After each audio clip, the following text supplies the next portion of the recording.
জুলাই আগস্টে আন্দোলনের সময় ছাত্র হত্যা মামলায় অভিযুক্ত আওয়ামী লীগের কেন্দ্রীয় উপকমিটির সদস্য আনোয়ার পারভেজ সাগরকে গ্রেফতার করেছে পুলিশ। সম্প্রতি ঢাকা মহানগর দক্ষিণ আওয়ামী লীগের চোরাগুপ্তা মিছিলগুলোর নেতৃত্ব দেওয়ার অভিযোগ রয়েছে আনোয়ার পারভেজ সাগরের বিরুদ্ধে। গত বৃহস্পতিবার রাতে গেন্ডারিয়ার শাহ সাহেব লেনের বাসা থেকে মিরপুর থানা পুলিশ তাকে গ্রেফতার করে। এই জামাত বিএনপির জন্মই 2 নম্বর দিয়া, তাদের জন্মটা 2 নম্বর মিথ্যা দিয়া, যে স্বাধীনতার ঘোষক ওটা মিথ্যা। ওইখানে লেখা আছে জিয়াউর রহমান বলছে on behalf of the national leader of Sheikh Mujibur Rahman.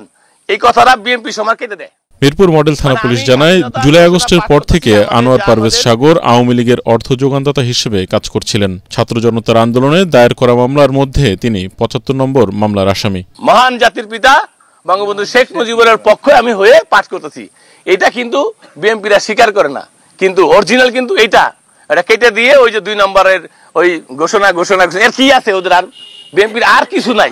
Jhenaidah 4 আসন থেকে আওয়ামী লীগের এমপির প্রার্থী ছিলেন সাগর। একসময় তাকে শুটার সাগর হিসেবে ডাকা হতো। তার বিরুদ্ধে কিশোর গ্যাংয়ের নেতৃত্ব দেয়া ও স্বর্ণ চোরাচালানের সঙ্গে জড়িত থাকার অভিযোগ রয়েছে বলেও জানায় পুলিশ। ইয়াসিন রানা, এটিএন বাংলা, ঢাকা।